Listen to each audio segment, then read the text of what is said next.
and I'm here to talk about the Skill Level Recognition Program, which is a really crappy name. But if anybody has a better idea, let me know. I've also, you'll hear me call this something different every time I talk about it because I can't remember the name of it. I often talk about it the Progressive Patch Program. But at any rate, if anybody has a better idea for a name, let me know. So this is something new. At least in terms of that we're really rolling it out at this point to people. It's been in my brain for years. I finally started to implement it about 2 years ago when I retired and had time to type up the idea. Went to Glenn with it and said, here's something I'd like to do. And he said, well, okay, Aaron Sherm is doing something kind of similar too, so go talk to him. So Aaron and I sent emails back and forth for a year trying to come up with something, and eventually we kind of split it back apart into two separate things because the goals of what he was doing were a little bit different than the goals of what I was doing, but the two things that we ended up with now are more similar than they would have been otherwise because at one point we were trying to merge them together, so there's a lot of overlap in how what I came up with compares with what he came up with. So this is the patch design. Start with that. So the idea is that this is a program where kids primarily, although to be honest, there's nothing in the materials that says an adult can't do this. Anybody can do this.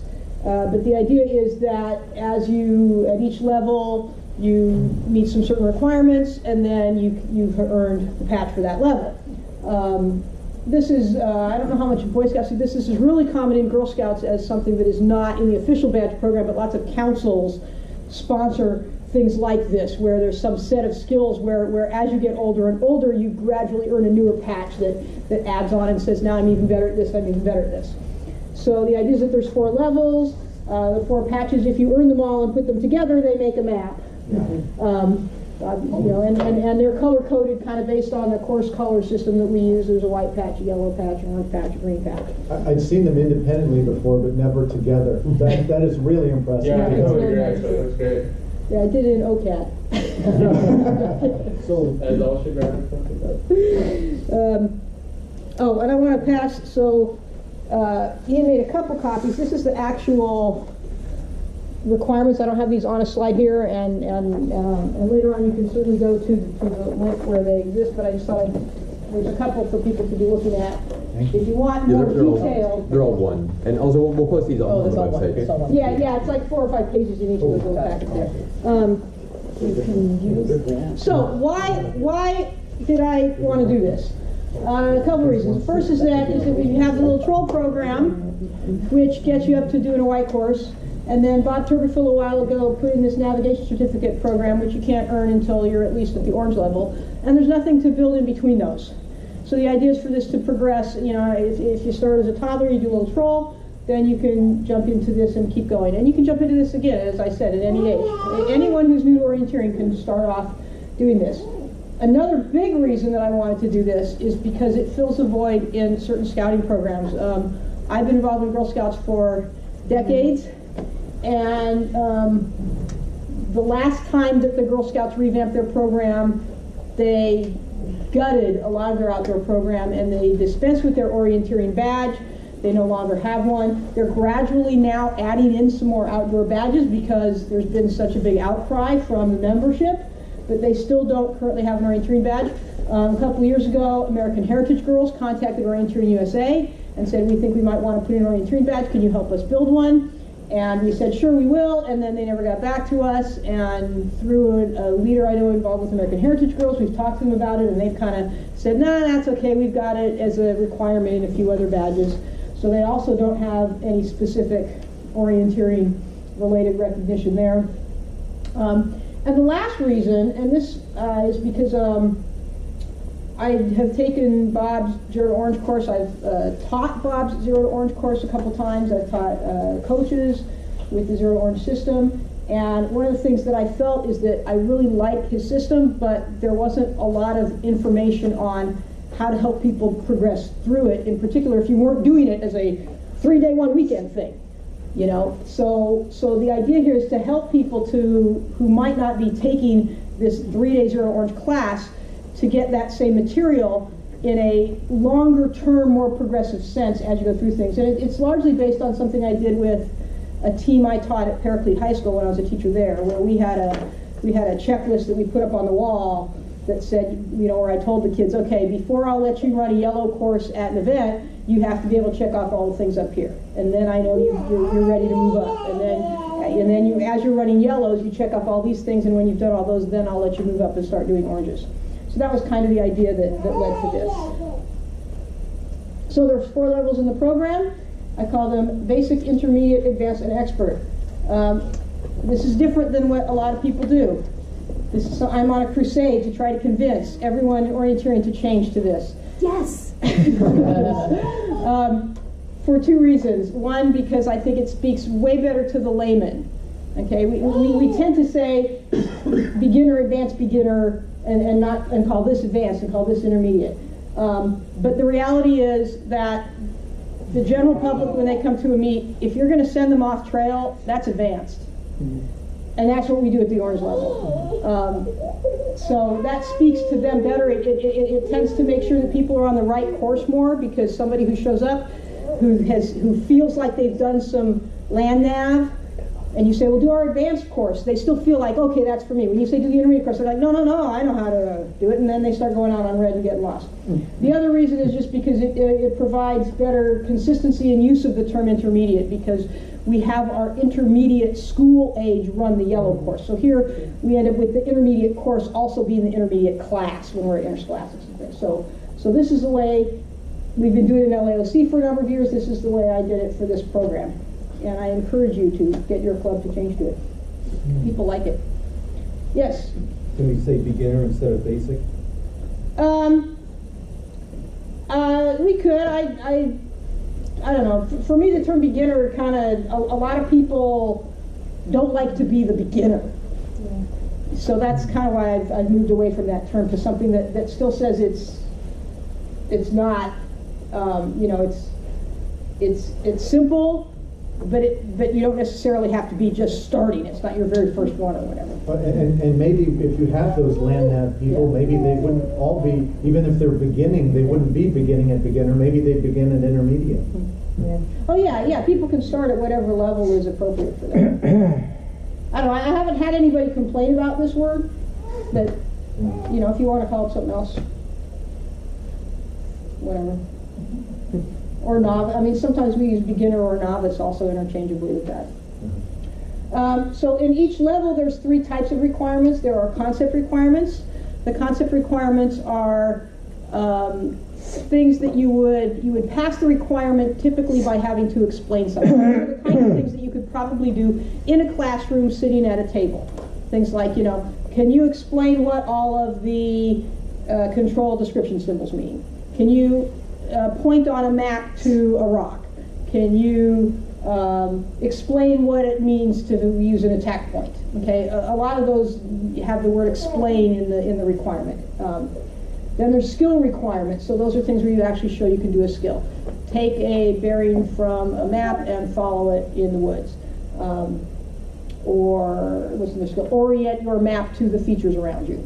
Those are examples of skill requirements. And then performance requirements mostly are go run an orienteering course. So at each level you have to run a certain number of courses. As you go up, the number of courses you have to run at that level increases. As you get more advanced, there are additional requirements here that involve doing course review as well. And at the most advanced levels, there's also volunteer requirements, you know, helping to meet. And at the expert level, there's actually setting courses as a requirement. One of the things that's optional is some training requirements. That was one of the things that Aaron and I, he wanted to add these training requirements, which I think are really good, that are, you know, do certain types of training courses, but I also wanted the program to be accessible to anybody. And so we made those optional. Because if you're not close to someone who knows how to put on those types of training courses, you might not be able to access that as a requirement. So I didn't want anybody to feel like, well, we can't keep going because we don't have somebody to set this training course for us. So we made those optional, but they're highly recommended for kids in particular who want to really move toward highly competitive orienteering. So how are we doing this? We're going to get the requirements up on the OUSA website. Right now they're not there. They're a link that I've passed around to some people who've been beta testing it, but I talked to Janet and we'll get that up there pretty quickly. Then people will pay for patches. We haven't ordered them yet. I was going to order a bunch and then just let people buy them from me for now, unless OUSA wants to pay for them. One of the things that's a big thing for me here is that there's no gatekeeping. I want to do this all on the honor system. That's the way most Girl Scout badges work. I know Boy Scouts is a little bit different. They have merit badge counselors who sign off. Usually in Girl Scouts, your parent or your leader can just sign off that you did something. I mean, basically the idea here is if somebody calls me and says, I did the yellow level, I want to buy the patch, I'm going to let them buy it. I'm not going to say, well, can you show me that you know this stuff? Can you prove it? Whatever. It's not that hard to sell somebody a patch. If they didn't really earn it, whatever. So they know what they did or not. And since they can just download the requirements, it doesn't require a club to buy into it. I can download this, show up at the meet, and say to somebody, can you tell me what an attack point is? And they could say, I've never seen this before. Oh, how cool. Okay, sure. I'll show you what an attack point is. That also makes it easy to administer. The club doesn't have to be the ones administering it. The parents and the coaches can administer this themselves. Also, one of the things in here is that groups are allowed to do their own recognition. If patches isn't what you do, you can do whatever you want. I want to try to work with JROTC to see how we can fit this into the way they use ribbons instead and things like that. If your group has something else that you prefer to give, no, we use pins. Okay, fine, make some pins. Go ahead, that's fine. It doesn't have to be our patches. So here's kind of some comparison with existing programs. So the new requirements go from white level up to expert. So the easiest level is you have to do a white course pretty much on your own. Little troll is before that. It goes from a string to a white course, and the navigation certificates don't start until orange. Recognition, here you'll get patches or whatever else you might choose if your group wants to do something different. In Little Troll you get stickers and packages, navigation is a certificate. Gatekeeping is one of the big differences here. As far as I'm concerned here, your coach, your parent, or even yourself can just decide that you have or have not met the requirements. It's not up to anybody else. The Little Troll system requires that the club be the one who administers it. You have to get the cards from your club. You have to get somebody in the club to sign off. And the navigation certificates were based on trying to get people certified as coaches, so those are designed so that somebody has to certify the course. They have to certify you did it in a certain thing. So the idea here is for it to be easier for people to get into the program because we just want to get people using it. Last thing is the type of requirements. This is detailed skills, very specific with a whole list at each level. Little Troll is simpler for littler kids. You just keep doing courses and you pass. Every time you do a course you get a sticker, and when you get enough stickers you get a patch. And the navigation certificates were very performance based. They didn't have any specific set of skills you had to do. It was just do an orange course, but you had to do it at a certain pace to earn the certificate, to the point where at the most advanced you had to be like a pretty elite blue runner to get the certificate. This is not based at all on your performance. All it says is successfully complete the course. It's up to you and your coach what successful completion is defined as. We don't tell you that that means a certain pace or anything. And I think that's it. Any questions? Well, I have a comment. Claire, this is really valuable for leagues, especially those with JROTC, where often orienteering is kind of a snapping unit, and the unit is basically go orienteer. Well, you end up with a lot of people in there who are in JV, but they don't know how to aim off. They don't know an attack point. They don't know all these critical skills. And you can hand these to coaches and say, if you want to train and get better, here's how you do it. So I guess my first question to you is, how soon can we implement this? You can implement it right. Over the summer, I had this out as beta requirements. I had Girl Scout leaders who've already taken it to clubs and had somebody sign off on their white courses. Okay. You know, all you got to do is follow the link, get to it, and print it off and hand it to whoever you want. So if I promote this in COC and call it the Explorer patches, the Explorer patch set, you'd be fine with that? Yeah, I don't care what you call it.